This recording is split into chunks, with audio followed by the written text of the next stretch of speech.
Good evening, and welcome to another episode of the Whitest Mexican You Know podcast. I'm your host, Antonio, aka the Whitest Mexican You Know. Every episode, I try to have some of the best local Las Vegas comedians on here. Today is no different. Please give it up for my man, Freddy Correa. What's up, brother? Thanks for having me, man. Of course, bro. How you been? I've been good. I've been wanting to do your podcast since I saw Mario on it. Yeah. You were one of the first guys to, like, one of the first comments I ever got on one of those. And you were like, dude, this is fire. Hell yeah. Yeah, man. I like supporting, I didn't even know you yet, but anybody that's local and they're doing, creating content, putting their art out there, right. I'm all for it, bro. Yeah. And that's the biggest thing. This is what you find in every comedy scene is like the little dramas and the little cliques that everybody gets into. Mm-hmm. But it's like, we're all fucking doing the same thing, man. Like, we should be trying to bring each other up. But everybody just fights. And it's so stupid. A lot of people do. A lot of people. Yeah, a lot of people. And it's very entertaining. I think it's very fun. Right? Yeah. I just stay out of it, but yeah. And I think that's the appeal for some of those people. Sure. It's just like, hey, it's entertainment, so it's like that. Yeah. It's like that WWE mindset. It's right. like, if nobody's beefing, then what are we doing? But it's stupid to me. I stay out of it as well. Yeah. And by staying out of it, I stay out of the comments. I don't even hit like. But you better believe I hit that notification. Notify me when people leave comments. Right. It's like, I don't want to be involved, but if it's going on, I want to watch. Oh, yeah. I know what's happening. I'll pretend I don't know. Yeah. And like, you always know the good people out there, because if anybody starts talking shit about a certain person, and I feel like I'm in that group, that if you saw somebody just randomly talking shit about me, they have a problem, because I'm not out there creating beef. Like, I try to be friends with everybody. Yeah. So if somebody has a problem with me, I feel like that's your fault. That's true. That's very true. And I feel like that's where you want to be, right? Yeah. I always feel also if somebody just randomly talks shit about somebody to me. Yeah. And we've never like I don't know, how should I say this? We've never gone on a trip together to a vacation, let's say with friends. Let's go to a theme park, or let's go travel to Phoenix and do a show together. If we've never spent time together, right. Why are you talking shit to me about other people? That means we're not really friends. If we, we're associates. Yeah. And as associates, we should be professional. Yeah, like coworkers. Yeah. And even then, there's people that just because you spend time with them, you can't just trust and talk shit. Right. We all talk shit, but when somebody randomly just starts spewing shit about bookers, or I had someone at LA Comedy Club recently. He came over and did a guest spot, and we know mutual people. We just never cross each other's paths. Right. And immediately they start talking trash about bookers that I've worked with or whatever. But it's like, how do you know I'm not going to go and tell them? Yeah. Why are you trusting me, dude? Yeah. It's like, we're not good friends. How do you know he's not my good friend? Yeah. Like, whoever you're talking about. Yeah. The worst thing around like the open mic scene, I'm starting to notice, is that people will just randomly start talking shit about somebody. And I get a lot of us, especially open micers, even somebody who's like a year in, they're not the greatest. They're trying to figure it out. But then other people who've only been doing it about a year, shit talk that person. And I'm like, you're not much better, No. Even if you have a couple better jokes or whatever, it's like you're still on the same level with them. And like, I've been seeing it more and more recently, especially like wise guys. All these people get around and they start talking shit. Yeah. And it blows my mind. It's like, I don't understand what the need is to sit around and talk shit about these people. Like, we're all just trying to get better. Yeah, we're all trying to get better. And talking shit about someone, it's fun. It feels good. It's very enticing. It's very tempting. I get it. It feels good. Yeah. But then it sounds very hypocritical, but like, how are you going to feel about it when they do it about you? Yeah. That's why you just got to really limit yourself. Right. You got to be careful in the scene and treat it like a coworker. Yeah. You really do, because people will backstab you and this and that. And it just comes with the territory. It's never going to be perfect. Right. And how long have you been doing comedy? Let's see, this year, 2023, 12 years this year in August. 12 years. Damn. August 3rd. And all here in Vegas, or where? Mostly. I would, because my first year was in Reno, and my wife and I moved out to Vegas. Okay. After a year of me doing comedy out there, and I had an opportunity out here for work and everything. So. Right. Yeah. Yeah, that's not bad. How was Reno? How was the comedy scene in Reno? I've never been out there. When I started, it was pretty cool, man. Like, I don't know how it is now, I'll be honest. My friend Sammy Solorio, one of my best friends, he's out there. So I really can't answer too much about it. But when I started, bro, it was like one open mic. It was 3rd Street Bar behind the El Dorado Casino. And the strip in Reno is tiny. It's smaller than downtown Vegas. Right. So there's really not a lot of places to do comedy. Oh, shit. And I would go into this hipster bar and just go. I used to watch comedy first. Me and my buddies and my wife. And like anybody else, that's what encouraged me to finally... I'm like, oh, I'm funnier than these guys. Right. So you go up there and eat shit, and you're not funnier. Yeah, you get humbled. Yeah. I didn't get humbled until my 3rd. Oh, yeah. At 3rd Street open mic. Yeah. My first open mic, I put it out there on Facebook, and it was like 60 Hispanic people showed up at this white hipster bar, and it was just raided by Latinos. That's fucking great. So they knew I brought the people, so they put me last, so nobody left. Right. That's the move. And it was a comedy competition, so of course I won because everybody was cheering for my dumbass jokes. Right.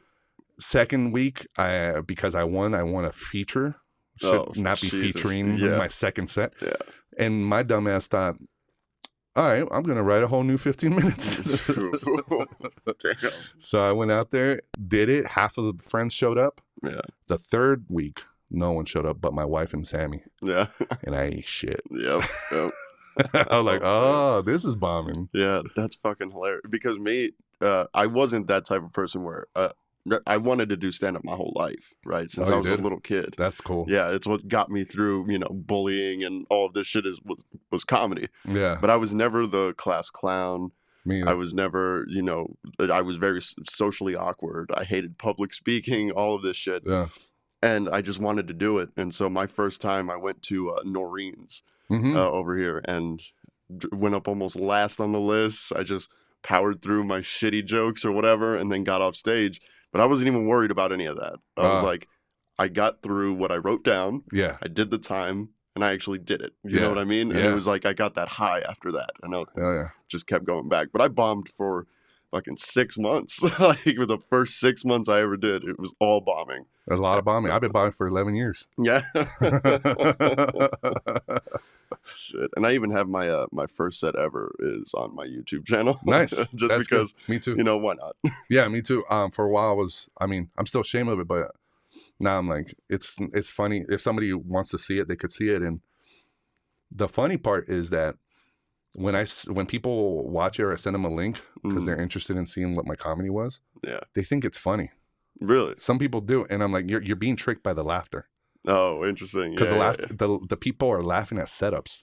Gotcha. And I appreciate that. It's a nice gesture of people to say that. Maybe there is something in there. Yeah. But, we're our worst critics. Yeah. So I made it private for a while, and then I'm like, fuck it. Yeah. I brought it back. And I had no problem putting my first set up there because I knew, like, in a year, I'm not going to be doing any of this material. So it doesn't matter. And this isn't like... This isn't what I'm doing now, Now I'm 3.5 years in. Like, I actually have, a set that I do. Yeah. And it's none of that shit. Yeah. So it's like, you can't judge me on that. Yeah. Yeah. Have you ever gone back to the first set and seeing if you could rework some of those bits? See if you can make anything out of it? Yeah, I have. Yeah. Yeah. There, like I said, there is some stuff in there. Yeah. Yeah, there's some stuff in there. Just the way I went about it. Right. I was pretty much like, I was a combination, and I'm still a combination of, people I look up to. We all are. Right. But at the time I was very George Lopez, Felipe Esparza heavy.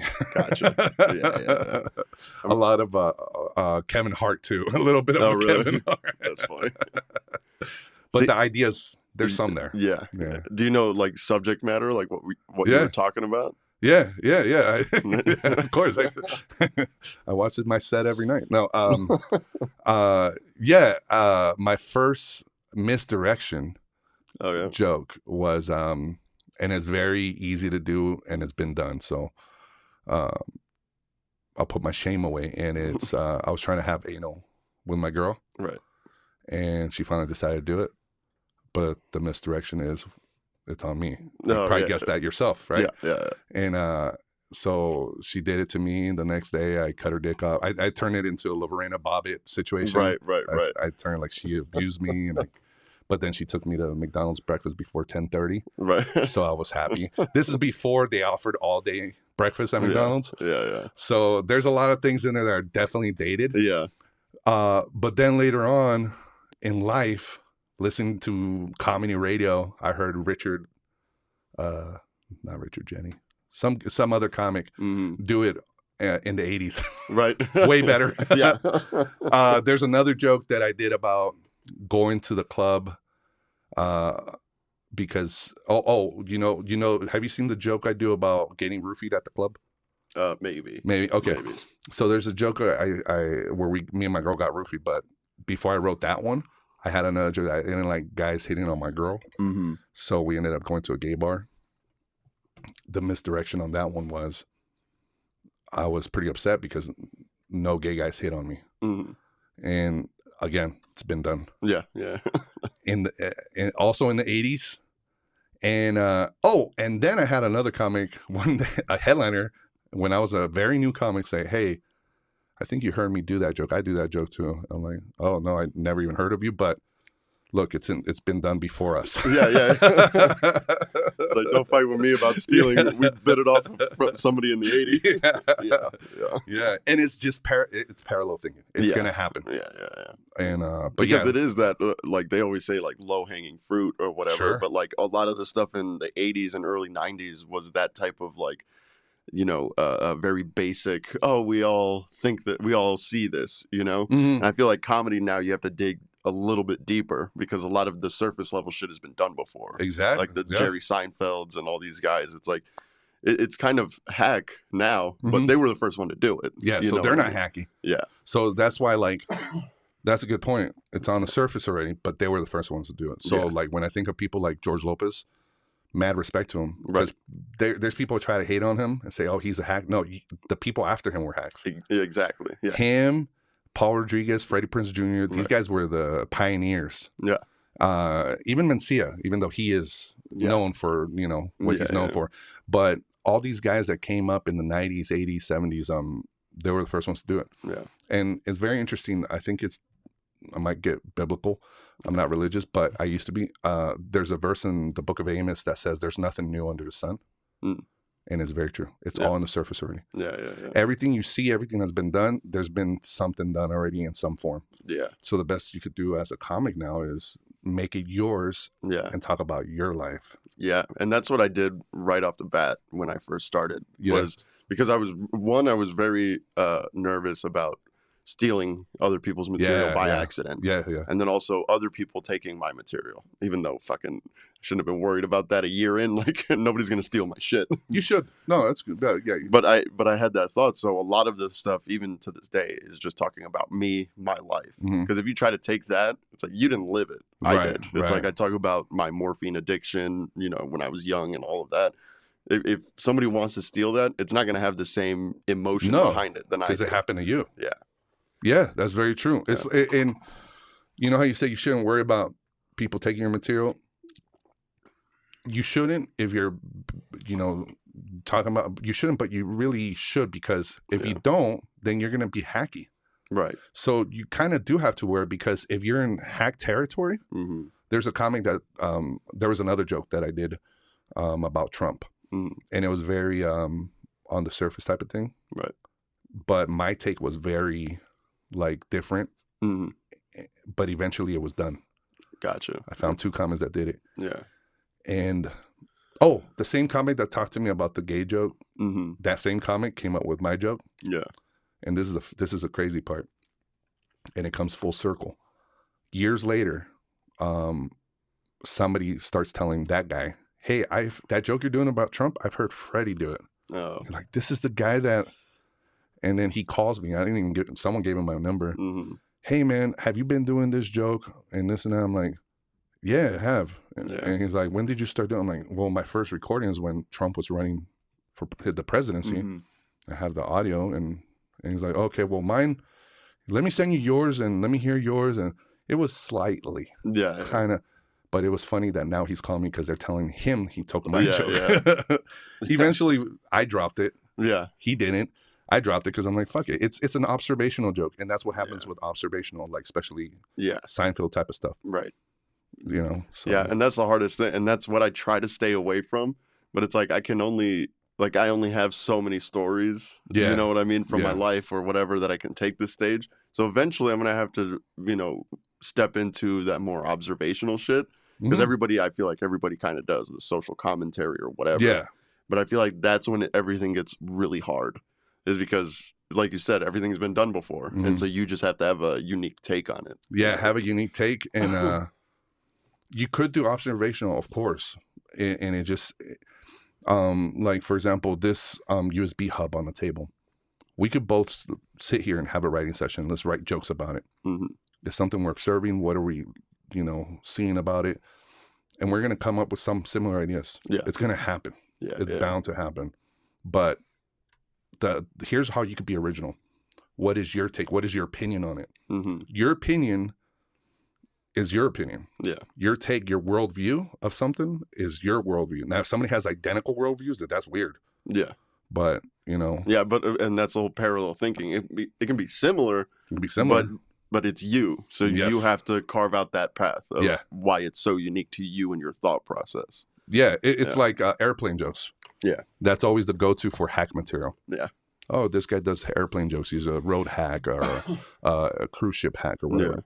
Well, what did Louis C.K. do in the early 2000s? I forgot what album it is or special. He did nothing but airplane jokes on purpose. Yeah, yeah. But it was his take. Yeah. And they were so original. Yeah, and fucking legendary. Yeah. Some of those jokes. Yeah, dude. Yeah. I remember my first set. I talked about like being at an In-N-Out, and this dude was being very like douchey, like demanding shit from the staff, like just being an asshole. And then I go into this whole fucking like, I was daydreaming about, raping this dude, and like the big punchline I had, I was like, I pushed his face into the double and gave it to his ass animal style. I like that. But I haven't done that since the first like 6 months of me doing comedy. I haven't gone back to that bit, but I feel like I could, because how many people are daydreaming about raping a dude? Yeah. Yeah, dude. It's probably been done before by somebody, but you never know. Yeah. Like, you want to get back at him? You want to express your road rage? Yeah. Through rape? Through rape. I was like, why not? I feel like that's the best way to deter criminals. See, I don't think I've ever heard anybody's take on that. Really? I've heard road rage, but never like, I'm going to punish him with rape. Yeah. All right, maybe I'll bring that shit back. Yeah, dude, there's things that you can put on the back burner. Yeah. And I'm looking at your monitor. I look like fucking Ahmed. I'm not Egyptian, though. That's funny. You do. I do, huh? People tell us that. He was on my podcast recently. It's going to come out soon. Oh, yeah? Nice. Thanks for the invite podcast. But we both showed up with, I didn't shave my head that day because I'm like, he might have shaved his head. Right. So I came with the stubble type of 3-day hair, and he did too. I'm like, damn, we look the same. You just go to the bathroom real quick and shave it off. Yeah. Yeah. That's good. So who, you said your comedy inspirations, mainly like the Latino comics like George Lopez and them? Or? So my inspiration is very wide. Very like, I never knew I wanted to be a comic like you did. That's awesome. I'm always intrigued by people like that. Yeah. Because I didn't know you could do that. I didn't know you could just be a comic. Right. All I knew is that as a kid, I needed attention. I figured out ways to make people either watch what I was doing, like whether it was like me dancing in a party or like some stupid thing with like but trying you to just show wanted the center. The center. Yeah. But I was very shy, very introvert in school. So all that stuff, and I was never the class clown. I was none of that. So where does my, like, as far as inspiration in comics, it comes from Seinfeld.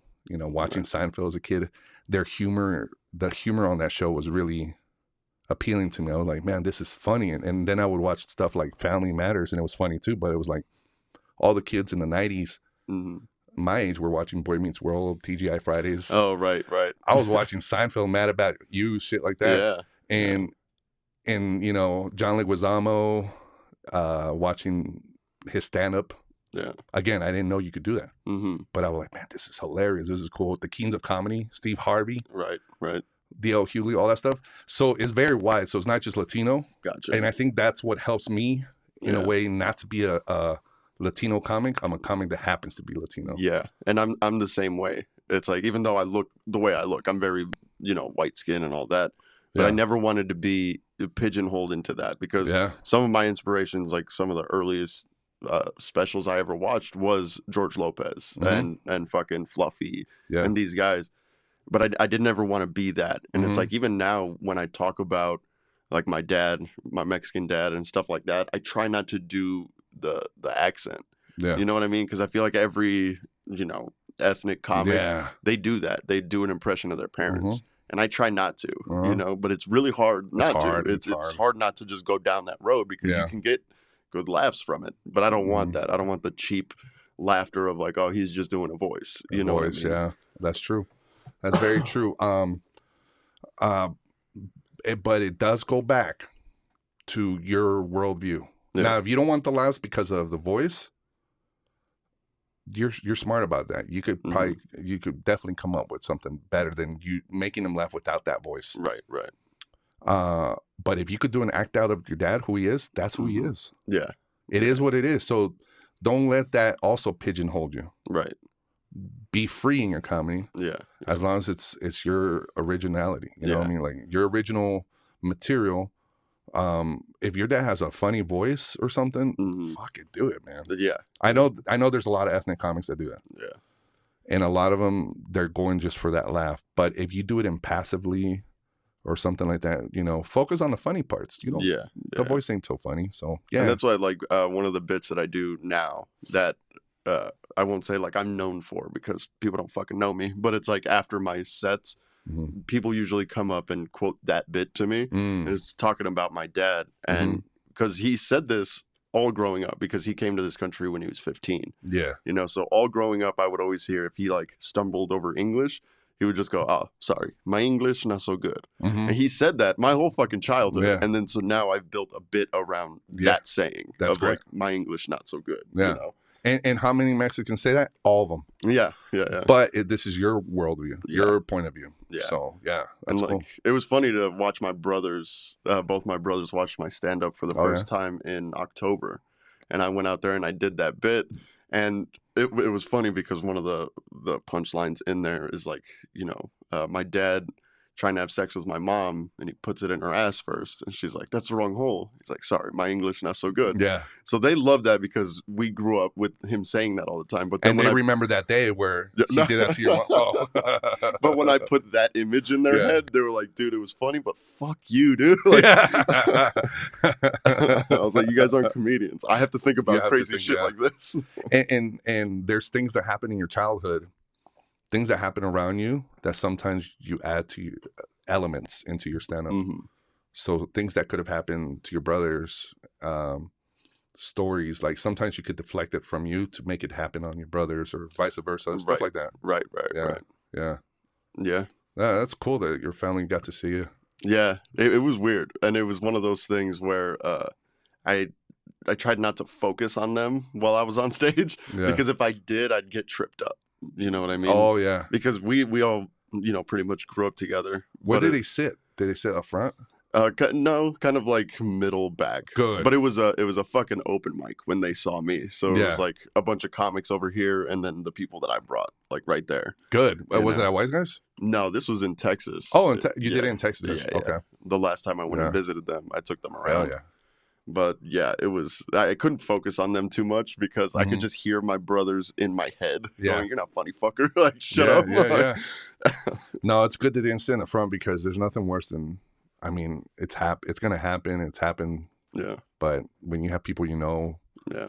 I don't know if you're the kind of person that makes eye contact. I try to. You try to, yeah. And making that awkward eye contact with or even comics. Comics listen to like local comics. Hey, comics, don't sit in the front. Is this a camera? Yeah. Of course it's a camera. It looks like a camera. Comics, don't sit in the front. I don't care how empty the open mic is. Yeah. I don't care how much the host begs you to sit up front. Do not. You're making it worse. Yeah. Just let it be. Let it be. Yeah. If it has to be fucking 40 feet and then it's the audience, which is all comics. At least leave that space. Yeah, this isn't church. Yeah. It's like church, but it's not church. And I know in church they tell you, sit in the front, we all family and this and that. And like they might even say, hey, I'll buy you a beer if you sit in the front. Don't sit in the front. Right. Stop sitting in the front. Comics should always be in the back. Yeah. And not loud. Yeah. Be quiet. Yeah. And I feel like I fucked up one time. I got booked to do one of the Fun Day features at Noreen's. Yeah. So I was supposed to do 15 minutes. And I had 15 minutes of material, but then it was a bar full of comics. Mm-hmm. They've heard me work these jokes for 2.5, 3 years, you know? So they know everything. And so I made a decision in that moment because there's a bunch of comics looking at me that I just went off script and I was just fucking with them for 15 minutes. Beautiful. You know?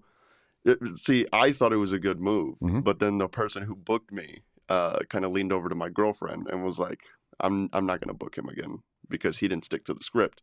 And I was like, but in my head, I'm like, I made a creative decision where it's like, I'm playing to the only audience I have, which is comics, you know? So if I can keep them entertained for the 15 minutes, I did my job. Yeah. You know, but I got a bunch of shit for that. If you would have ate shit for doing crowd work instead of your material, I see the point of the person that booked you. I definitely see that. Yeah. But you had to make a creative decision right there. Yeah. Yeah. Look, if it's a club, anywhere, you should do, you need to do what you're hired to do. So if you're getting paid, okay, take it as a learning experience. Because I didn't, when you said that, I was like, that's dope. But then again, I need to put myself in the position of the person that booked you. Yeah. And I think, okay, but the person that booked you, they know the comics you know. Yeah. They know your material. That's why they booked you. Yeah. If they didn't, they're bad. But if that room is packed with nothing but comics and there's no choice for comics to be sitting up front and everything or whatever, but there's nothing but comics, that's not your fault. It's not your job to put asses in seats at this bar. This bar, whether it's Noreen's or wherever, you're going to get patrons come in. But if they're all mostly comics, bro, and you went with that, I think I would have done the same thing as you. Yeah. And if they say not to book me, that's fine. Now, if I'm at a comedy club, it's going to be very bizarre that they're all comics there instead of regular people. Right, right. So when you get hired to do a job like at even if it's a bar, bro, they need to do something about getting non-comics in there. Or you should just not have features. Don't have features if it's nothing but comics. Right, right. It makes the features job so much harder. You know? It's like, it's already hard to get a bar crowd to pay attention and you know, vibe with you. But if it's all the same assholes that I see every goddamn day. Yeah. It's like... Here's a thought. Stop treating it like it's not an open mic for the booker. Right. I'll say that. Whoever the booker was, they told you they're not going to book you again to the open mic? Okay. Yeah. Yeah. As a feature? Yeah. Yeah. Okay. Can I still come to the open mic? Yeah. Okay, cool. No, don't book me as a feature because this is an open mic. Right. Don't try to act like it's a show. Yeah. This is not a show. Yeah. If there's more comics in the room than people, it's not a show. Yeah. At a comedy club, well, it depends what comedy club you're at. But most of the time, they have a cutoff. Like if not enough people go, like let's say if it's 12 or 14 people, if they don't have 14 bodies in that room, it's not worth it for the club to stay open. Right. So they refund everybody, they give them a drink, but it's better to just cancel the show. The comic still gets paid. Right, right, right. Well, you're going to have more staff than non-comic? No, that's stupid. Yeah. Yeah. And what was I going to say? The whole thing about like going off script for that feature spot. Yeah. It's like if I was at a comedy club or something better than this open mic, I would have stuck to the script, you know, and I would have hit that material. Yeah. You know what I mean? It's like in that way, I know where to gauge it to be as professional as I can be. But it was just that day, I was like... It's cringy, dude. Yeah. It's worse than masturbating in front of the mirror. Yeah, it's like masturbating in your living room in front of the mirror with your friends around you. Yeah. It's like, hey guys, let me do this real quick. Let me masturbate in front of you real quick. Right. If you guys don't mind, that's literally what it is. Yeah.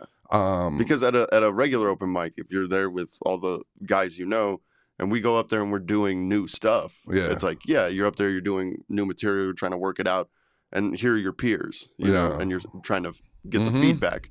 But yeah, to put me up there with all the material I've worked on for the duration that I've been in comedy, Yeah. it's like, yeah, it's just like me just pulling my dick out and working it up there. Yeah. It's like it. Yeah. Yeah. I said literal. It's not literal. Yeah. For all you literal motherfuckers, yeah, I was wrong. It's Yeah. not literal. It's like it. Yeah. But yeah, it's very. I mean, do you practice by yourself? No. It's very awkward, and Yeah. I know some people who do, Ahmed. yeah, And he'll sit in his fucking room and Mhm. he'll say it to an empty room, and that seems weird to me. I could never do that. it's very weird, right? Let's get back on that part. Mm. But if that's weird to you, how much more weirder is it to say your jokes in front of people that've seen it before? Ugh. Right. I'm about to do a show in Reno, Hmm. my hometown, and I'm going back. I'm going to do a show with my buddy Sammy, and usually the expectation is that my friends, my friends from childhood or whatever, people are usually they go out and see. It's my hometown. People Right, come right. and see me. But when I feel that I don't have new material for them, Yeah. I don't go hard into advertisement. I tell the person that's putting the show together, look, I could do it, but I'm not gonna stress. Yeah. I'm You're not not gonna gonna be- try to bring a bunch of people. I'm gonna promote it, but it's your job to, it's your place. Yeah. It's your job to, I'll go there and perform. But Right. if you're not cool with it, that's fine. Because I'm Mhm. going back to visit my family. I don't even want to do a show. Yeah. You know, I'm just here to chill Yeah. and have some vacation time. But if you want, I'll do the show. Mm. But because I know for sure the new bits I have are not ready, and I don't want my friends to come back and see the shit that they see me do for like 8-10 years. Right. So because it's gross, it's cringy, bro. Yeah. It's very cringe. Yeah. But let's back up and talk about the talking and or practicing your bits. Yeah. Some of my best bits have come from that. Really. And I hate doing it. I really hate talking by myself. I feel like a crazy person. Yeah. I don't do it enough. I need to do it more often. My wife was telling me, hey, remember when you used to do this? I'm like, yeah. And she's like, check out Mark Norman on Trash Tuesdays. He just did a podcast with, it's called Trash Tuesdays. And he's talking to Esther Pazitsky, also a comic. Mm-hmm.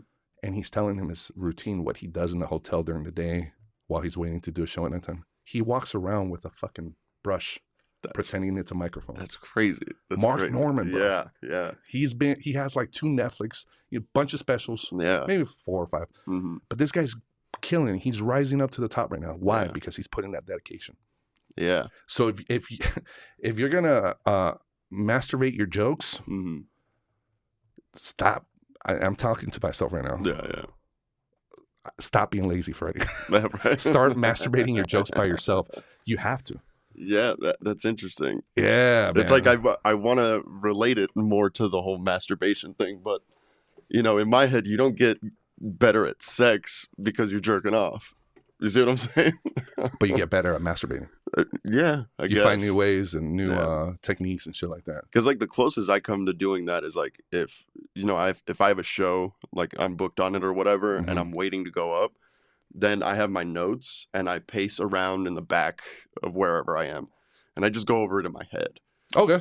And that's about as much as I'll do. More of a memory thing. Yeah. Yeah. What happens when you start practicing stuff out loud?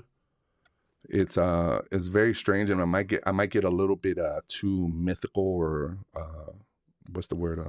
When you believe in luck, superstitious. Yeah. But like, if you're one of those people that believe that you can speak things into existence, Right. saying it out loud, and I am one of those people. Mm-hmm. Saying it out loud does help me, because like I said, there's bits that I've been. Do you ever crack yourself up? Yeah. I'm fucking hilarious. Yeah. By yourself though? Like, do you think of something and Yeah. you're like, oh, what the, and then you have to share it right away or Yeah. something? Yeah. Those moments when you crack yourself up, definitely always write those down, record it somehow on your phone, whatever you can, record audio, Yeah. because those are the gems you're going to find Right. when you're digging. So like, if you think of like someone like a Graham Hancock, these archaeologists that go out there and discover shit and all that, Mm-hmm. a lot of their work is by themselves, and they're digging. That's you when you're having your writing sessions. Right. That's you when you're going back and listening to your sets. That's you when you're practicing out loud. Mm-hmm. And every once in a while, when you're digging, you're going to find those gems. Right. Sometimes you find those gems on stage. One of the things I do on my podcast, and I ask everybody their writing process, Mm-hmm. because I like to take from everybody's techniques. Yeah. I was just gonna ask you that. Yeah, like okay. that's one of my Yeah. my questions that I love because I do the same thing. Yeah. It's like I want to know how everybody does it because we all do it differently. Yeah. There's no manual on how to fucking do stand up. There isn't. And No. so to take little pieces, I do the same fucking thing. I just want little nuggets from everybody that make sense to me. When you find those nuggets on stage, like my buddy Sammy, he doesn't write shit down. All his writing is on stage. That's crazy. But he records all his sets. We send it to each other and we learn from it. And we give each other advice. But he never writes. He tries and he can't. Me, I have to. I have to write shit down. But man, everything you're doing in stand-up, anything that's stand-up related, creativity. Let's just use the word creativity. Whether you're writing a song, where you're doing a podcast, because a podcast is creative. It's art. Yeah. You're putting it out there for entertainment for people. Right. And you're going to find these gems. Sometimes in the conversation and podcast, you could get bits that come out of that. Yeah. Bill Burr, perfect example. He does that solo podcast. Yeah, where he's just ranting. And then, I could see that. And if you're a fan of his, or like Rogan, there's certain things that they've talked about on the podcast that you see it on their specials. Right. Have you ever tried to do a podcast by yourself? Yeah. How did that go? It's like masturbating. For me, I tried to do that one time. I was like, I want to find, like, maybe I'll do like a little sideshow of like just me for, 30 minutes or whatever.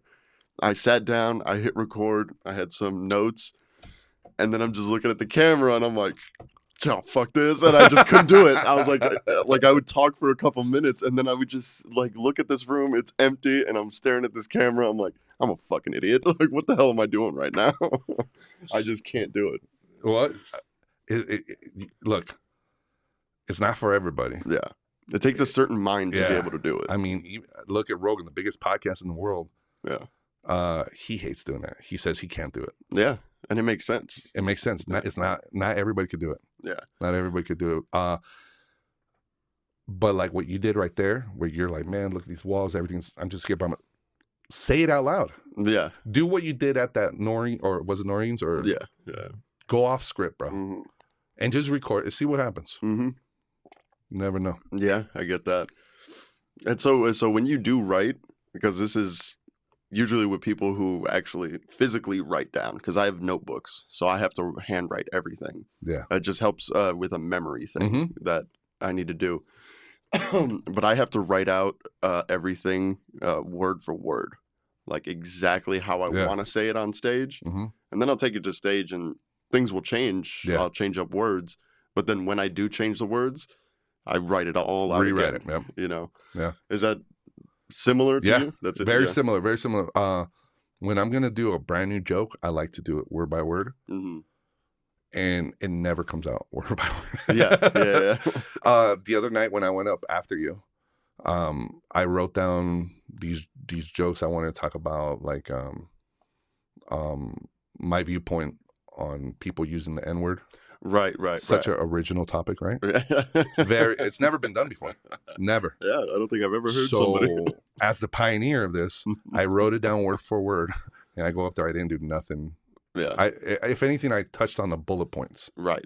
And that's usually what you do, whether you write it full out or not. You hit the bullet points. Yes. But it's something within writing it down for the first time that you don't want to just hit bullet points when you write it out. It's like you want to have a rough draft at least of how you're going to say it. No, I remember watching you and doing that bit. Yeah. It's not bad. Like I riffed about you too, and respectfully, of course. Yeah. You know, I know some things could be taken, and if I did, I'm sorry. No. Okay, cool. Trust me, it takes a lot to get under my fucking skin. Thank you. But yeah, I riffed a little bit because I noticed that night, and I don't know if it's every night at Wise Guys or every open mic, but sometimes there's themes going on with some of the regular guys where they joke on the last guy. Yeah. Which is fun. Yeah. I love doing that. Yeah. So I think I forgot who went up first, and then Parker went up and tagged it up, and it's amazing. I love seeing that. So you talked about it's like a relay race. It's like everybody's just handing it off, and then you're using that momentum. Yeah. So now you got the baton. Yeah. Do a little thing on that, and then jump into your stuff. Yeah. Because it's almost like the audience is already accustomed to that audience that night. That's what they've been trained to do now. Right. Oh, this guy didn't talk about the last people. Fuck this guy. This guy's joke sucks. Oh yeah. And it's like, or you could just get into material and kill too. Yeah. But that night, I went in there and I riffed. You did great. Yeah. There's some comics out. I started writing down names of people that are like getting so good, and I'm like, these people need to start hanging out in other places too, not just here. Right. So it's good that they're going to the open mics on Wednesdays and Tuesdays, but on the weekends, if you have the time, at least once a week, go hang out at Jimmy Kimmel's. Go hang out at the Comedy Cellar, LA Comedy Club, Oil at the new comedy club from LA. Yeah. Just start watching, going out there, and when you see a pro do it, or you see just the structure of a show, man, you're always gonna learn. Oh yeah. And not just that, you're showing your face to the people that work there, the staff. Yeah. People get now. Next thing you know, they offer you a guest spot. Right. So there's a lot of people at Wise Guys that are getting really funny, man. And I'll say some names. I don't remember all of them, but I wrote them down on my notebook. I was writing.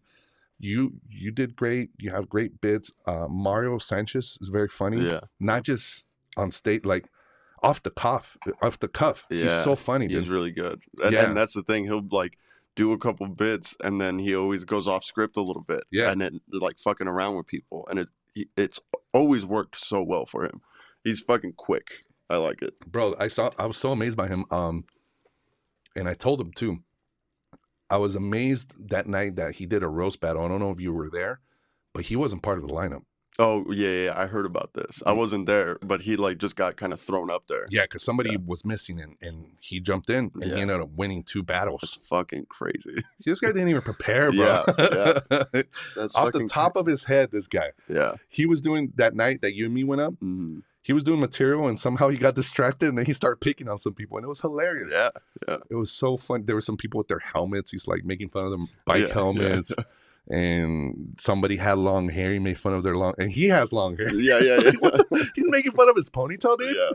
And it's because he does that shit. Like if you just sit in the back with him, he's doing that shit. Like if a comic goes up there and he just looks at the way that they're dressed, he'll lean over and he'll just whisper something into your ear. Or if like something happens around or somebody walks by, it's all night with the guy. Like he just sees it and then he'll lean over and whisper it to you. Yeah, it's fucking great.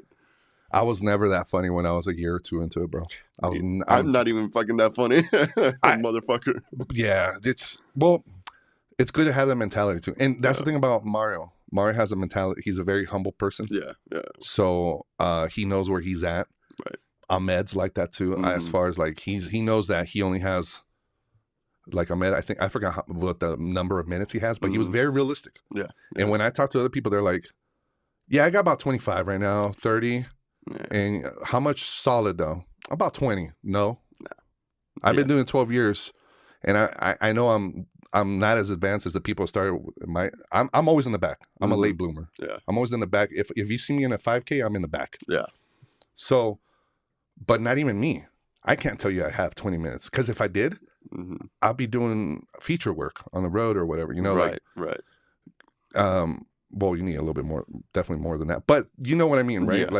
You got to be realistic of where you are at the moment. Don't worry about the people around you. If people started and they're further, where are you at? Yeah. And Ahmed and Mario, the conversations I've had with them, they're very realistic. Yeah. And they're funny though. Yeah. So people like you, I wrote down your name. I wrote down Parker. Parker's hella funny. Yeah. Casper. Cordry or something like that. What's the... Barry. Yeah. He's fucking crazy. I love that guy. I don't know how new he is. He's relatively new. Like I want to say like a year, maybe 2 max, but he's pretty new. I was just talking to my buddy about Wise Guys, and I was like, man, it's so cool that there's this club now that there's a new scene that wasn't here. Yeah. If it wasn't for Wise Guys coming into town, maybe you guys, some of the people that first went up there, I don't know, your first time was Noreen's, but like, there's certain people that they probably would have done it at a bar and maybe quit already. Yeah. But because it's this weekly thing that you could go and do, and you start becoming part of this tribe or this this congregation, because it is like church. Yeah. You know, you start building relations. Now you have a scene. There's a scene Yeah. in Vegas and it's growing. Now there's going to be another Wise Guys. Yeah. And whenever you have a club that caters to the locals that's having an open mic, that means they want to develop people. Yeah. They're trying to help out the up and comers. Yeah. Which I've always liked, because I started before Wise Guys opened. And then when they opened up, I started going there all the time, like a lot of these guys. The one thing I will say, and I don't know if you share this opinion, but there are a lot of people who only do 2 mics a night or 2 mics a week, and they're both at Wise Guys, which isn't bad. You get an audience, you can work out your shit in front of an audience, but then I feel like those people have a false sense of how funny they are. You know what I mean? Because a lot of the Wise Guys, the crowd there, it's easy. They're ready to laugh. Yeah, so it's easy to, if you bomb at Wise Guys, it's like you're trying to bomb almost, you know? And then, but I never see this group of people go anywhere else. It's like me, I'll hit, you know, fucking 6, 7 mics a week, you know, because I'm going everywhere. You know, all these fun days, or Dennis Lavender has shows, like I'm everywhere. And then I go to Wise Guys after I've tested these bits out a little bit, and I've tweaked them enough that I feel like I can, like, I deserve a crowd to take it to. You know what I mean? Yeah, of course. It's like I rarely go up at Wise Guys with something that I haven't said at a bar before, you know? But I feel like these, like, people who only sit at Wise Guys, I feel like they think they're funnier than they actually are. Yeah. You know what I mean? They either they think, or they might give you that perception too. Because maybe in their head they're very self-conscious. Yeah. But the point that you're saying that they're just sticking to this venue twice a week, it's good for a time. But just like before we started recording, we talked about sometimes you know when it's time to move on or whatever, and close this chapter in your life, or add chapters and stay in this one. But like, just start expanding. Like, and by that it sounds retarded, but like, you could continue to go to Wise Guys on Tuesday and Wednesdays, but you gotta explore and go. That's why I put a lot of emphasis. You gotta go learn other places. Yeah. So if I give you my example, my personal experience is, for a long time, I've just been working in Vegas. So a lot of my jokes started becoming too Vegas, local Vegas type of, and that's a thing that, man, especially during the pandemic, it's not like we could go anywhere. So there was a lot of fucking material that came out, personal stuff, but it's a lot of also things like if you're performing on the Strip, you're forced to sometimes talk about certain, because these people they're not from here. Their worldview right now, you're just a performer up there, and if you say something about something they experienced on the Strip, but it has to be very original, because everybody could talk about all the homeless shit. And If you could connect with them somehow, that's good. But to make it back, bring it back to me, if I become too local and I go on the road, and you know, because I got my day job, so I try to do road gigs a couple times a month. When I see that my material is like, oh, they're not laughing because no one could relate to this. It's because I became too much of a Vegas comic. I went to Lancaster, California with Mario. Him and I, we had a gig out there. So we go out there, and then right away, I know Mario's material. A lot of it, he does talk about Vegas. You know, he was born and raised here. Like, that's right. You know, so he does talk a lot about Vegas. And I saw when he went on stage and he started creeping into those bits that he changed it up a little bit, and he was asking some questions first. Where are the hookers at? Where are the, you know, and they would give a street. Oh, it's that fucking street. And he goes, yeah, we got one in Vegas. It's fucking Boulder Highway. And then so he makes the connection, you know, because he's talking local stuff, but he was like, I want to know your local spot first. And then he makes the connection, and then he can do his bit. And he was pretty good about that. But I feel like that was, I think I talked to him, and it was the first moment that he realized I talk about Vegas too much. Like, you're too local at this point, you know? And going out to California, it's like, they don't fucking know Boulder Highway or anything. Like, nobody gives a fuck. But if you can relate it to where they are, then you have a chance. That's very good observation on that, because you noticed that from him, and he noticed it himself. And one thing you'll see a lot of comics when they're on the road, and you always got to do your homework on the city, right? And find out stuff like that, roads. But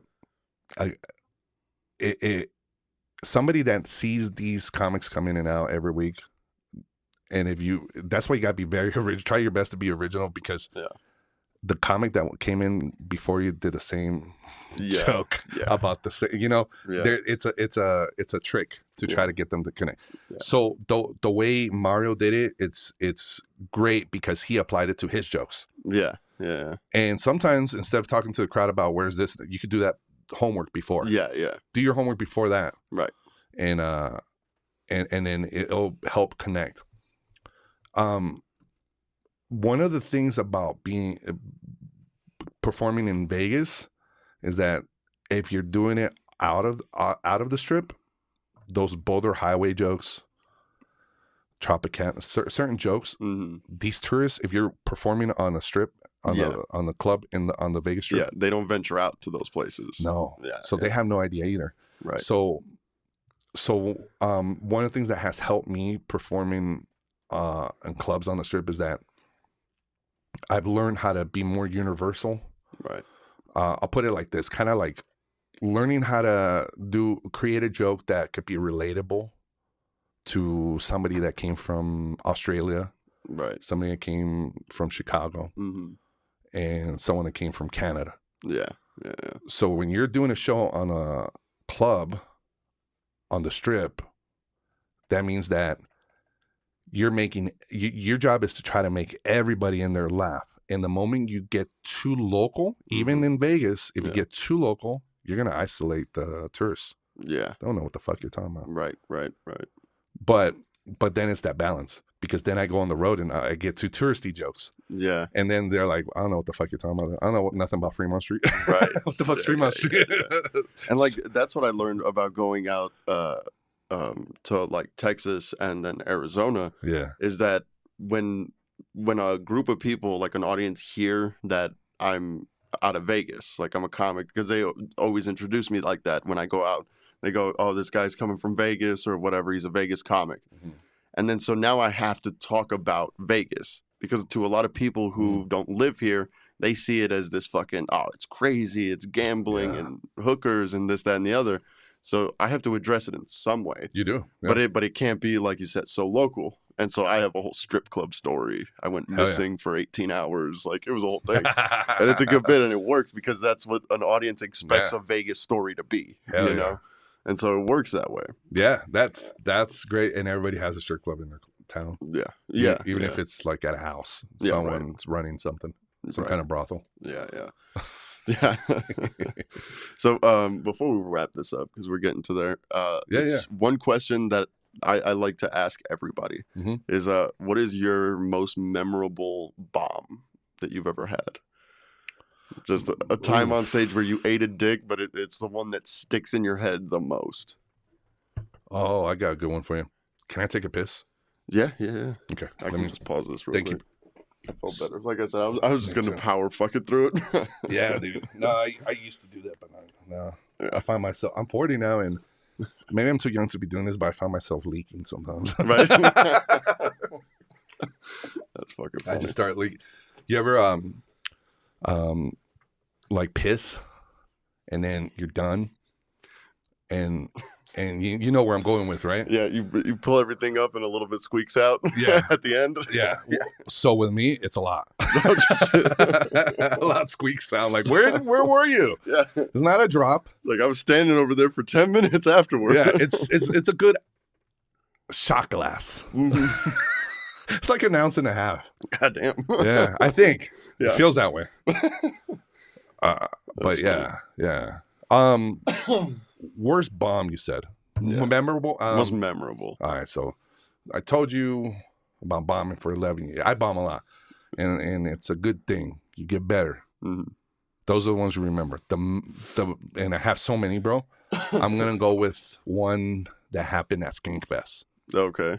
Yeah, and this is 2018, before I was part of Skank. Like, I don't know if I'm going to be in the lineup this year, but before I actually did Skankfest and was on the lineup, right? I went out there just as a fan, by myself. I went and stayed in a hostel. I told my girl, hey, this is a business thing. You want to come through? Or if I go by myself, I just stay in a hostel and just carry a backpack and go do comedy. I went and did comedy around New York City, and that was fun. Nice. So, but I still bought my ticket for Skankfest. I went out there, Well, I don't know how familiar you are with Legion of Skanks and all those guys. Very, very. Oh, good. Yeah. So that year they were going to do a tournament of a basketball tournament with 3-on-3s with different podcasts and stuff like that. Right. So I saw Big J and said hi to him, introduced myself, and the fans are hanging out. It's such an awesome experience. Yeah. This is not even at the venue where the fest. This is just a basketball tournament at a park. They put it on Twitter, and everybody met up there. Yeah. So I met Big J, and Big J is one of the nicest people. And when I introduced my name, I said Freddy Correa. He's like, that name sounds so familiar. I'm thinking, like, who the fuck? No one knows who I am. Yeah. And then it hit me. Big J and Dan Soder, probably like a year or two before, they had talked about a video of mine that went viral. Oh, okay. That's how he knew my name, or rung a bell or whatever. And it was the video of a comic or a person getting kicked in the chest. Yeah. You seen that video? Yeah, many times. Yeah. And I was like going back not too long ago, like maybe a couple years ago, I was going back and listening to the Bonfire. Oh. And then they had brought that video up, and it was like an old episode, obviously. Yeah. And then they brought it up, and I was like, oh shit, they're talking about fucking that guy. Somebody made a dope. It's probably the video you watched. Somebody ripped my video and put it with the Bonfire commentary. Oh yeah. So they pause it at the parts they're at, and it's perfect. That's Whoever did that, great. was amazing. Because to see them describe a video that I did, that's awesome. I had no idea it was going to be like that. Man, viral. I knew it was going to be big for the scene in Vegas. Mm-hmm. Because as soon as I saw it happen, you've seen the video. It was an open mic. Yeah. Notice no comics were seen in the front. Yeah. My wife and Sammy were in the back. Nice. Both of my wives were in the back, and my wife, like a good recording producer she recorded widescreen, not like this. Right. My Sammy, the bad wife, up and down. Yeah. And this is like 7 years ago or something. So yeah, I couldn't use that video, but I used my wife's. Yeah. And then I came out of the restroom because I heard yelling, so I recorded what happened. Yeah. Anyway, so I told him, I'm like, hey, I think you've heard my name because you guys talked about a video I made, and I told him, and he's like, that was you? Yeah. I'm like, no, I didn't do the kicking. I recorded it. My buddy did. Yeah. And he's like, yeah, man. And then he just started asking me questions about it and this and that, and he was pretty intrigued and asking me a question about Vegas. And he's like, so did you buy a ticket to come out? I'm like, yeah. He's like, hey, do you want to do a spot? I'm like, yeah. He's like, why don't you do a spot tonight at the kickoff party?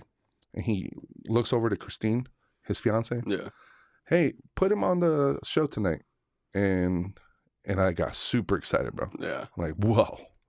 I came out here just, now I'm going to be on the show. Yeah. And what were you, like 5-6 years into comedy, something like that? 2018. I started in 2011. Yeah, so 7. 7, okay. 7 years. And I'm like, fuck yeah, I'm gonna. So I start preparing. Now I'm not in enjoying mode. Now I'm in work mode. So now I have to.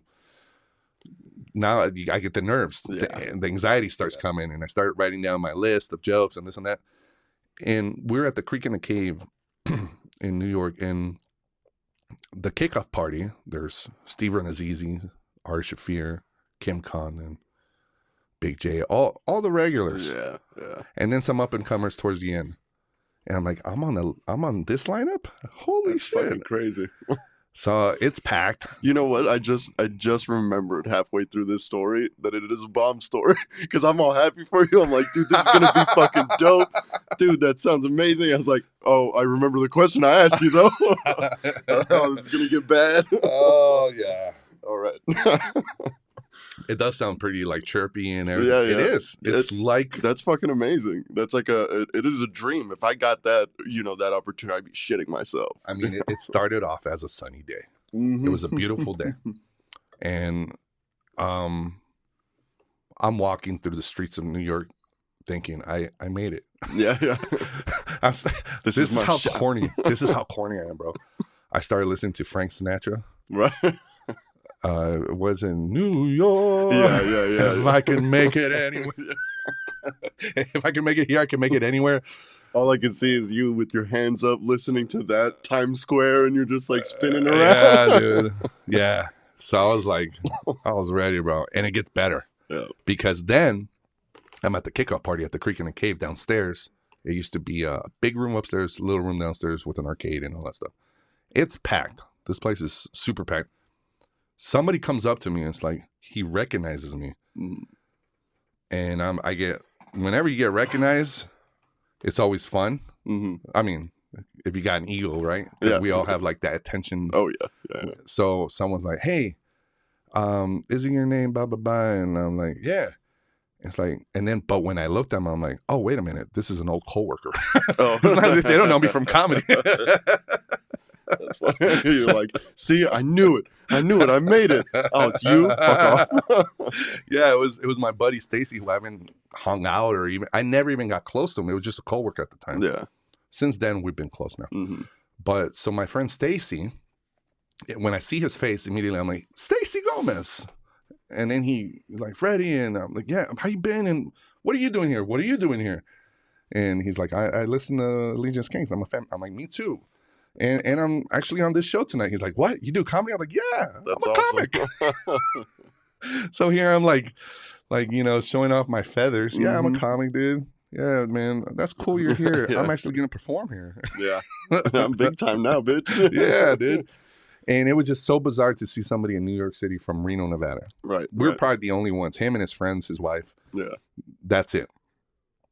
So the time comes when it's my turn to go up. And, well, okay, let me back up. Before I go up, the Legion of Skanks podcast is about to start upstairs, the main room. So that little room downstairs, vacuumed. Oh, damn, bro! Everybody ran up like, yeah, you know, and upstairs is too packed though, so there's still people downstairs. Yeah. So now you got the people that are just chilling, drinking in the back, hanging out in the arcade area, or in the little room where the show was happening. And I think I had maybe 10, 12 people. I can't, you know. It was a handful of people, including my friend Stacy, because my friend Stacy decided to stay downstairs to watch me, to support me instead of going upstairs and enjoy himself like he should have. Bro, I go up immediately, and I start bombing like as I'm walking to the stage. Like I almost tripped. Like everything just sucked. Yeah, everything sucked. And you know the feeling when you're like, let's say at Wise Guys, and you're like, man, you're looking at the crowd, you're staring at the non-comics. You're like, these are my victims. Yeah, I'm gonna get them, and I'm gonna, they're gonna love me. They're gonna. But as soon as like somebody goes up there and bombs or whatever reason, the crowd leaves. Yeah, you're like, oh fuck, I gotta pull an audible. Yeah, I can't do the same shit I was gonna do. So I go up there, bro, and I just start bombing, bro. I start eating shit. I'm staring at my friend and his friends that he just told his friends that I'm a comic. They're excited to see me, and their face went from excitement to like, what's happening? Yeah, they're all looking at that guy like, what the fuck is this? Yeah, bro. I even pointed out my friend. I'm like, oh, just so you know, this right here, right now. I pointed it out. I'm like, this is called bombing, and I got a chuckle from someone in the back. Yeah. And it was just bad, bro. It was so like I was throwing all the stuff. And the night before, I had just done a book show at another place, and I had fucking killed with my Vegas jokes. Right. So I'm like, I was going around the city practicing and doing stuff. I had no idea I was going to perform at Skankfest, but it was like I've been preparing for this moment, and bro, it just tanked. Damn. I get off stage. It's like when you bomb. Oh, I even fuck up the next guy's name completely. So now he probably uses that for his story as his reasoning for bombing. Right. He's like, this fucking guy bombed so hard, and then now I'm in the shit. Yeah, I mean, how disrespectful is that?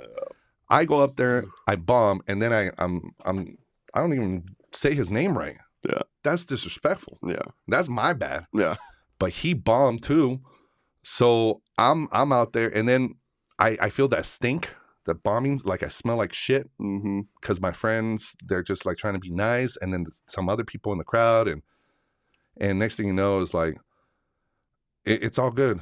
They don't even care. Yeah. But in my head, I was like, this is the end of the world. Yeah. This is the end. And it is kind of bizarre to me to think that they would start a podcast while they're also having that show go on. You know what I mean? It's like if he, especially because Big J invited you to the store or to the club onto the show, and then it has a lineup like that they would start a podcast midway through that show. You know what I mean? Yeah, and part of that could have been that the show went long, but at the same time, that's what Skankfest is.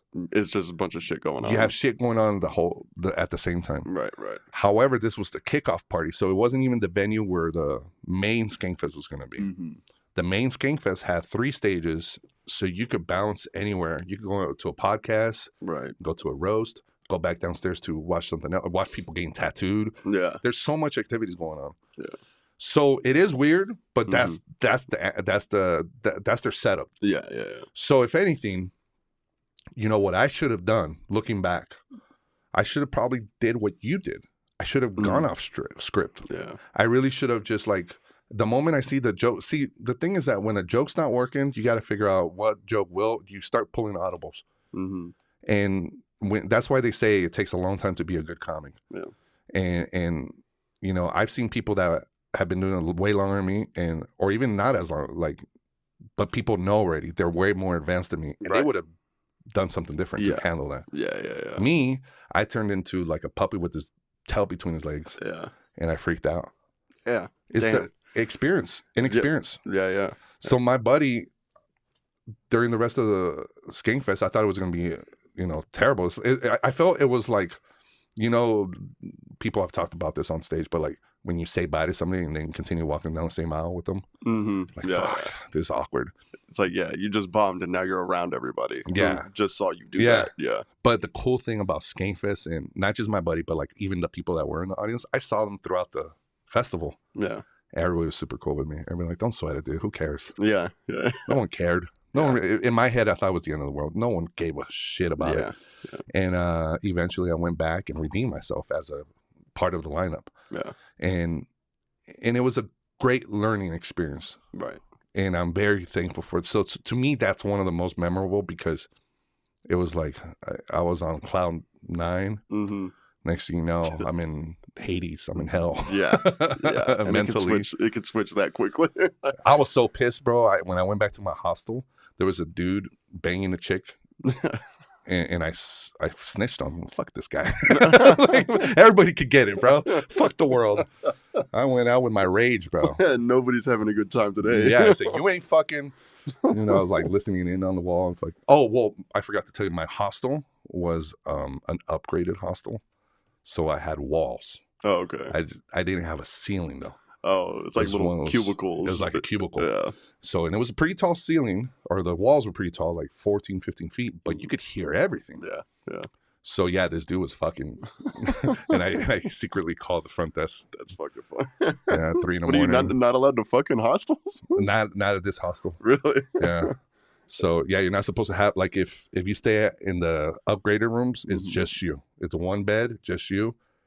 And because of prostitution and all kinds of things that could happen. Right. And it's a very known hostel place. It's like a known, like, for international people that come in. Right. You don't want to have that kind of stuff. Yeah. And this dumb girl and guy were making noises. It's like, be quiet. You never fucked quietly, you fucking idiots. Now you're going to give me material to jerk off to, but, right. You know. And then you're just sitting there being loud with it. Well, I learned we were by the train.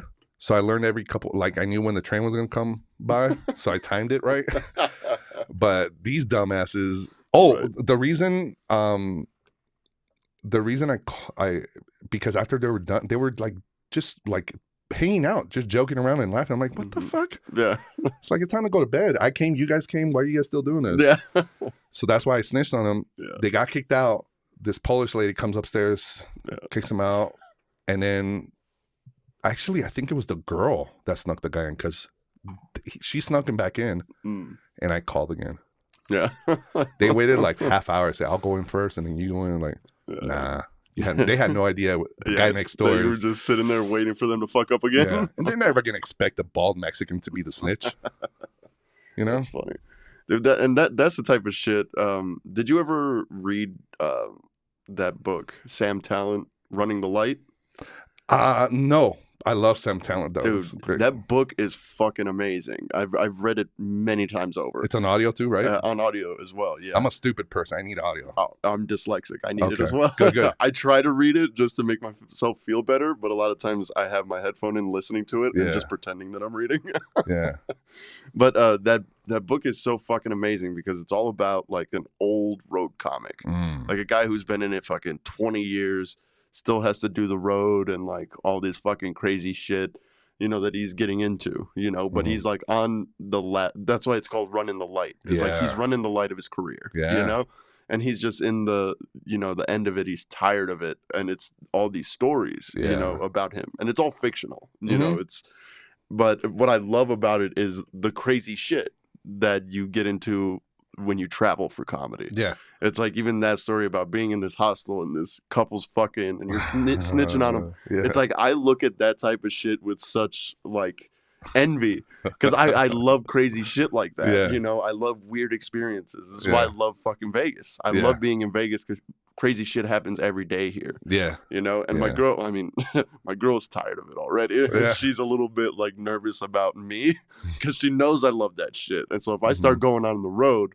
it's like that's the type of shit I'm going to get into. You know, not like I'm going to, you know, look for it, but it's like if it happens, I'm going to be happy. You know what I mean? Yeah. That's so cool, man. Man, I feel so bad that I haven't read that book or listened to it, right? Because it's been out for a while, and I really like Sam. Sam, whenever I see Sam, he's the nicest guy. I don't know if you met him before. No. He comes to Vegas every once in a while. He was here not too long ago with the Dirty. Yeah. Got to hang out with him last year at Skankfest. We're literally just walking around drinking. Like we met each other towards the end of the night after we did whatever, and I had no idea he was there. He had no idea I was there. Right. And you know, he's a name. I'm just, you know, here local people know me. Right. But I've known him since he moved to Vegas a while back because I forgot something about school with his wife because his wife is in the medical field. So he moved temporarily to Vegas, and that's how I got to know him. And he's such a great guy. So Running the Light is next on my books because I listen to a lot of audiobooks and I hear a lot of, and he was just on Rogan. Yeah. 2 weeks before I saw him at the Dirty, I'm like, holy shit. Even when I saw him at Skankfest, I told Sam, I'm like, your name keeps getting brought up with Rogan. Yeah. Like other comics are bringing your name up to him during the podcast. And he's like, I know, man. I can't wait for my shot. I'm just waiting. And it happened recently. Yeah, and like before the book came out and before he actually started blowing up like he's doing now, it's like I heard his name through people like Doug Stanhope. Yeah. Because Stanhope is my favorite comic of all time, you know? And so I heard his name through those circles, like just listening to their podcast, and it would come up every now and then. Yeah. And Stanhope was one of the guys, like big names, who really pushed the book when it first came out. Yeah. That's why I went and got it, you know? That's dope. And it's a great goddamn book. Like, I love it. And it's all for those reasons. It's like, if anything, that's how I want my career to go. It's like I want to be able to make money off of comedy and live, you know, pay my bills and shit, but still go on the road, you know, and still have this until I'm just ready to check out. So you want to go on the road. You desire to go out there and, you know, we're all comics. Us comics, we want to perform. That's our desire, right? Whether you want to just stay in your town or you want to go on the road, or some people want to go on and perform on a cruise. Yeah. What is your plan to do the road? Yeah. Do you have any plan? I mean, just do you know get how? Better. Just get better? Yeah. All right. I'm from my point of view, from what the little bit that I know, if I could give you some unsolicited advice, I'll go back to what I said in the beginning. Go hang out at these other clubs. Yeah. Start making relationships with features and headliners. Yeah. You're a comic first, but use your talents, whether it's editing or whatever it is, something else, whatever, marketing. Yeah. Every comic has another talent. Yeah. At least the ones that you see that blow up, they always have something else. Right. So you if you're a comic, my thought is that you're really good at something else too. Whether it's music, you have your podcasts. I mean, look at this room. Not even my room looks this cool. Yeah. You know, this studio. Yeah. And I've been doing mine since 2013. Damn. So yeah, most of my shit is sometimes in a backpack. Right. My podcast is a commitment. So you have amazing talents, and I think one of the best things, obviously, is to get better. Yeah. But you got to start tagging yourself to some of these guys that are at a different tier. Right. Not me. Yeah. You don't want this material. Yeah. Or this tier. This is a very low tier. Like if you were to get like internet from the cable company, I'm the lowest. Right. You got to go for the unlimited. Yeah. This is a sales pitch. But go, yeah, man, start, because that's the plan. If you want to go on the road, you can't just do it.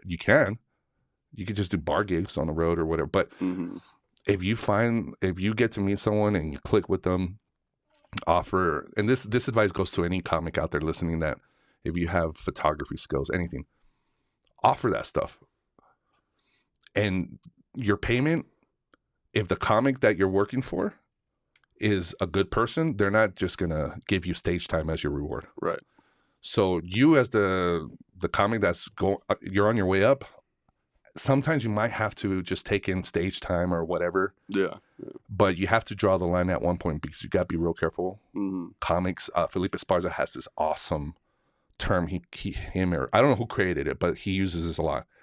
Young comics get kidnapped a lot by older comics. And the term means that they use you for something. Right. Because that happened to me. Yeah. I got used for a long time by certain people. Yeah. And I'm still cool with them, but I know what they were doing. Right. But use your talents to attach yourself to someone that eventually you'll go on the road with them. Right. And if it's somebody like a good person, like Sam Talent, Brent Tolbert, these guys, they're always going to pay you for your services. Yeah. When I started doing comedy, I met this comic named Alicia Cooper. And I was in Reno, and I offered to record her set with my shitty camera. And I wasn't expecting it. I was just trying to win her favor. Right. She bust out like $75, paid me for a little DVD I prepared for her of her set. That's not bad. Yeah. And I was like, I didn't ask for this. No. And she's like, always get paid for your work. Yeah. She said, this is one of your first lessons, she said. And I still have a great relationship with her. She's awesome. And I've learned from other people, always. And same thing, when people do stuff for you, always take care of them. Of course. It goes both ways. Yeah. It goes both ways. Because we know a lot of people, whether it's just local to Vegas or whatever, that have a reputation of saying that they'll pay you, and then when you do their gig, for some reason they don't have the money on them, and then you hit them up for months later, and then they never pay you. And then you talk to other people, and they go, "Oh yeah, that's how he operates." Yeah. You know? So that kind of reputation, that people will get found out pretty quick.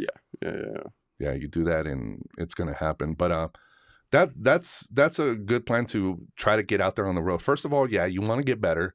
Yeah. But going on the road is going to get you better too. Right. So if you could be use of service, like even if they don't pay you a lot, but you're getting the stage time, you're getting the exposure, but you can't. You just also got to be real careful, man. Don't let people take too much advantage. Right. Because it's gonna happen. And I'm already seeing it with some comics, and I could kind of notice it, and I'm just like, oh, okay, I see what they're doing there. And I told Ahmed the same thing. I'm like, be helpful and attach yourself to headliners and stuff like that, but be careful at the same time, because they're just looking after themselves too. Yeah. I mean, it's this whole thing is about the individual. Of course, it's like we're not a team, running up and getting better all together. Yeah, it's like at the end of the day, you do have to look out for yourself. Yeah, you're not in a band, right? And even bands, look, sometimes when they get discovered, they only want the singer, right? So they're like, fuck you to the rest of the band, Yeah. Why do you think Richie Valens died? Yeah. No, I'm just kidding. And that's one thing, because like I don't have expensive cameras. I'm not a photographer and all of this stuff. My editing is very, very basic. But what I have that a lot of people don't have is a studio like this. Yeah. And I've thought about renting this shit out to people. For sure. Who would want to start a podcast, just rent it out to them, fucking $150 an episode. I'll edit it for you and give it to you. I know people that would have, like, if I would have known, now I know. Yeah. I'll send them your way. Yeah. Yeah. and make sure you make that money from it. Yeah. You got, whatever it is, an episode, figure that out, right? And yeah, that's a great idea. Yeah. Great idea to do that. Yeah. Because like you even said, you've been doing your podcast since what, 2013, Mm-hmm. and if it doesn't look like this, I'm like, fuck, what have you been spending your money on? Microphone, like I didn't jump into the video game until October because my girl inspired me to do it. Oh yeah. And at the same time, I was getting hit by all kinds of different things, whether it's other podcasts, more podcasts were doing the switch. Right. Like one of my favorite podcasts is Ari Shafir's. He did the switch, I think, around the pandemic time or before. Yeah. And during the pandemic, a lot of people became a video podcast. Yeah. And I finally did it. I made the switch, but I still have yet to buy an expensive camera. Right. And one of the things I've learned is that the more basic, the better. Also, Yeah. So you don't need the most expensive things to start. Like if anybody has an iPhone or an Android, you could just do your podcast off of that. Yeah. I know several people who do. Yeah. Yeah. But it's like even right now, like I have this big ass fucking mixer right here with all the microphones and shit. Yeah. But I know I don't need it. It's like I got it at a certain point when I thought I needed it. Yeah. But it's like now, I spent the money and I have it, so I'm going to use it. Yeah. But eventually you could downgrade. Downgrade. Yeah. It's like you're downgrading, but you're really upgrading. Yeah.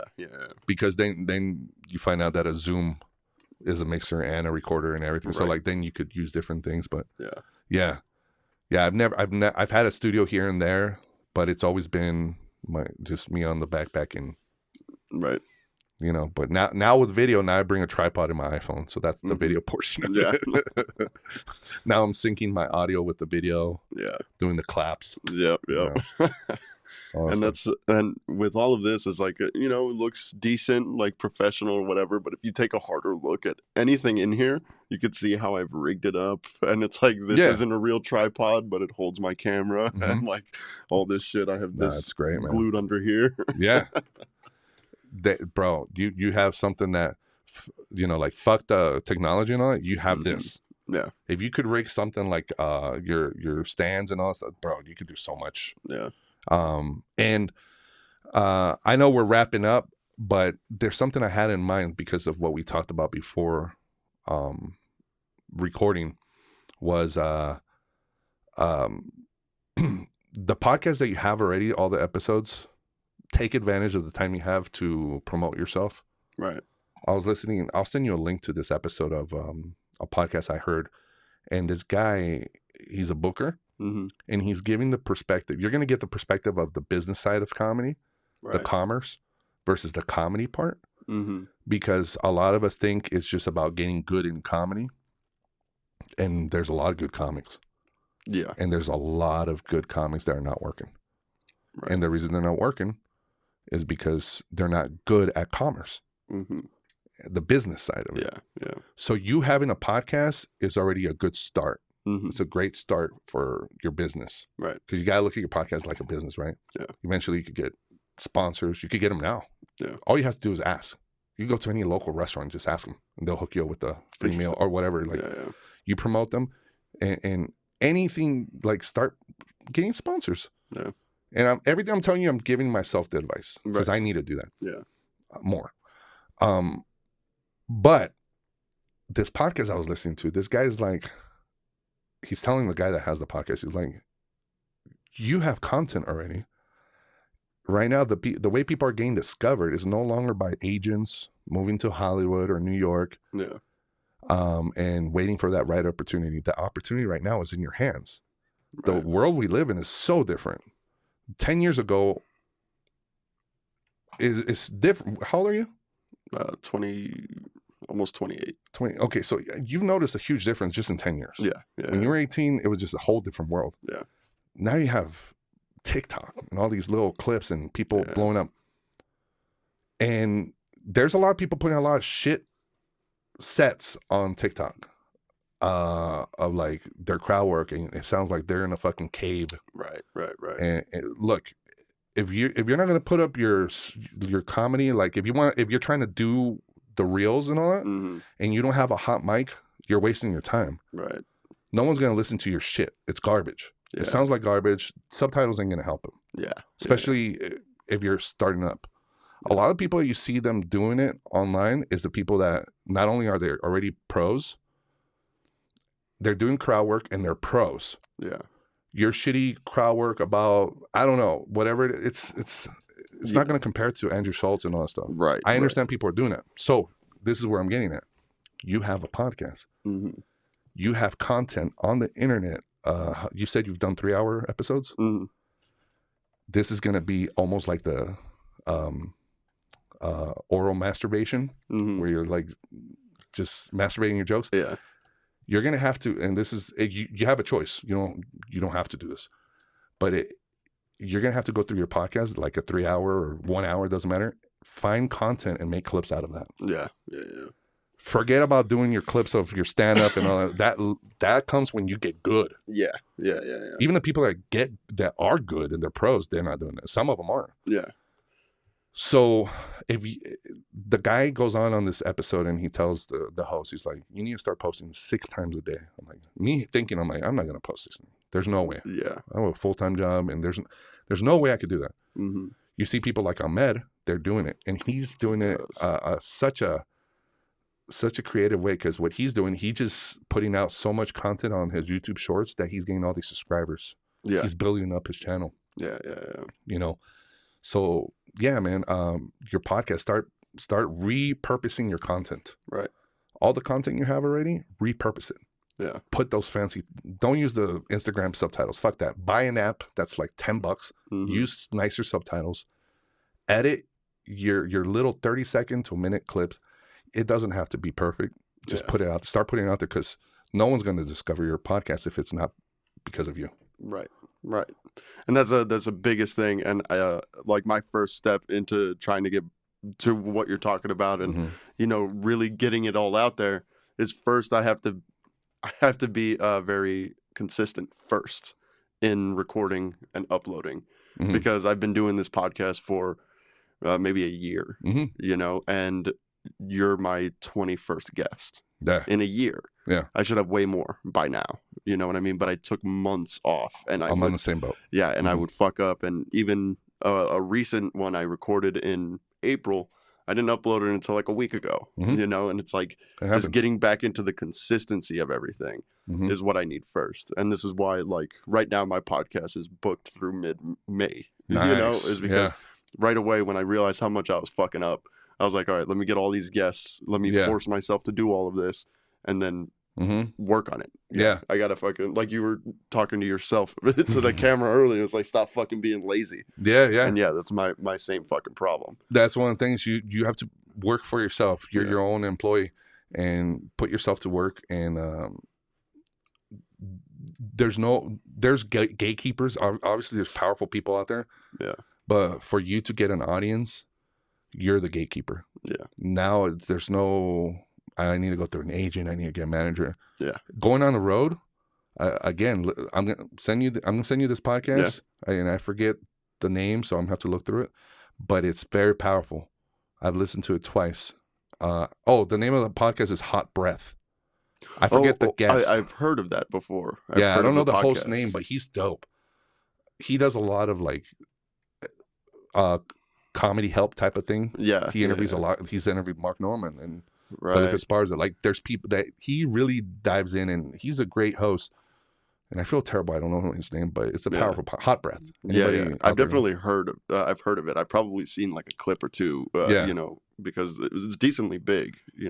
Yeah, and it's among the comedy world, so it's like comedy nerds, right? Right. So if you're talking shop, you're gonna attract more comics and stuff. Yeah. So at the same time, I'm trying to gear my podcast more like going away from the talking shop of talking too much comedy. Right. Because I don't want comics at my shows. Yeah. I want non-comics. Exactly. So and that's the another like identity crisis I've had with this podcast. Is a lot of it is I sit down with a comic and we talk shop. Yeah. Sometimes it gets off the rails and we're just talking stories of life and, crazy shit. Yeah. But a lot of it is talking shop. And I'm like, how many regular people are going to want to listen to this? Yeah. Probably not a whole lot. Yeah. You find your niche, But the good thing is that you do have this content. Right. So you already created this art. Yeah. Just repurpose it. And if you want to move in the future to a different direction on your podcast, that's great. But no, and there's nothing wrong with just talking shop. Also, that's fine because you're learning your Christian word, edifying yourself. Yeah. You're edifying each other, and it's literally maybe you're just both masturbating each other. Yeah. We're masturbating each other. We're orally masturbating each other because who's gonna want to listen to us, right? Yeah. So that should be the title of the episode. Oral masturbation. But yeah, it's just repurposing the stuff, being your own gatekeeper. Right.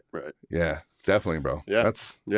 Definitely, like you were saying, it definitely is a new era of how comics get discovered. It's like it's all on us now. Like we have all the tools to do it. Yeah, man. And I did mention earlier, so my unthought, or let me finish this thought I had started and I never even finished it. Most comics have more than just their comedy, another talent or multiple talents. Yeah. So just think of the comedy world. How many big comics are big just from comedy? Just by comedy, very few. Yeah. And maybe someone listening could count more than me, but I could think of Brian Regan.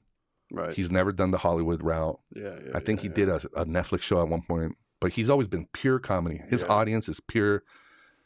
Nate Bargatze. There's certain people. But if you think of like, okay, Seinfeld, he had his show. Yeah. And it became a huge success. Yeah. Rogan didn't just have comedy. Yeah. He did a sitcom, 2 sitcoms in the 90s, UFC, Fear Factor, all kinds, and the podcast. Yeah. So you have your podcast. That could be one of your talents, not the talent, one of them. Yeah. On your way to the success of your definition of success. Yeah. Because everybody's definition of success is going to be different, right? Right. So yeah, man. Any other comic you think of that's done it just without anything else? Like, let's say no acting. There's not a whole lot. Not a lot, right? No. So that's why there's a lot of good comics and a lot of good comics without work. Yeah. Because you need to be good at commerce. Commerce and comedy go together. Right. If you're at a comedy show, it's a business. You're there for a business, so the owner wants asses and seats. Yeah. So it's up to you to start creating your own path, your own lane. Yeah. And it's like once you build up one, it's like as you build up like getting better at stand-up, and then you're building up your podcast. It's like the podcast will appeal to a certain audience. Your stand-up is going to appeal to a certain audience, and then you have to bring them together so that they start cross. Their interests can cross. Yeah. And so like Rogan, it's like his stand-up, Fear Factor, and then the podcast. He sells out all the time, probably mainly because of his podcast, because it's the most popular podcast in the world. Yeah. But if he never did it, how big would he be? Yeah. Exactly, bro. Yeah. So it's just about doing that extra, whatever you're doing on the side. It's not just comedy. Now, if you want to be a person, just do comedy, then do that. Yeah. And I hope you're very successful. I think that's a beautiful thing. But that's the hardest road. Yeah. Yeah. It is. All right. We'll wrap this up. Do you have social media, anything that you want to plug? I'll put all the links in my description. Yeah, man. All social media is Fred Reker, FREDREKER. Okay. Or you could go freddycorrea.com, get all my links through there. But and check out my podcast. Thanks for the invite, podcast. And gonna be starting one with my wife pretty soon. Nice. And we'll go from there and continue making. And the podcast is at YouTube, Spotify. Yeah, all of it. All of it. Yeah. Cool. Yeah. So yeah, definitely go follow Freddy. Follow my Instagram, _Hernandez_comedy. If you're a new listener, subscribe. Help me, like we were talking about. Help me just build this shit up. It's going to get better. It'll be worse at times, but it's going to get better. if you're listening to this podcast, or not this specific episode, but anybody that listens to your podcast, and I'm talking to your listeners, share it at least 5 times. Share it with 5 different, like if you could make like screen record a part of an episode that you like, put it on your stories. Yeah. And not just that, inbox it to some people, like an interesting part, anything that made you laugh or something, because you're doing all this shit for free for people. Yeah. And people are consuming it. There's always, it's a return. Yeah. There's always something they can do. There's something they can do. Yeah. So that's my thing is like, if you're listening to this, do your part. Yeah. And just spread the word. That's it. Yeah. Tell other people. So yeah, fucking comedy masterclass this episode. I love it, dude. Not comedy. Maybe shit commerce All right. class. But all right. But I got a lot more episodes coming out, Hell so yeah. stay tuned for that. Other than that, I love you, dirty cocksuckers. I'll see you later. hell yeah.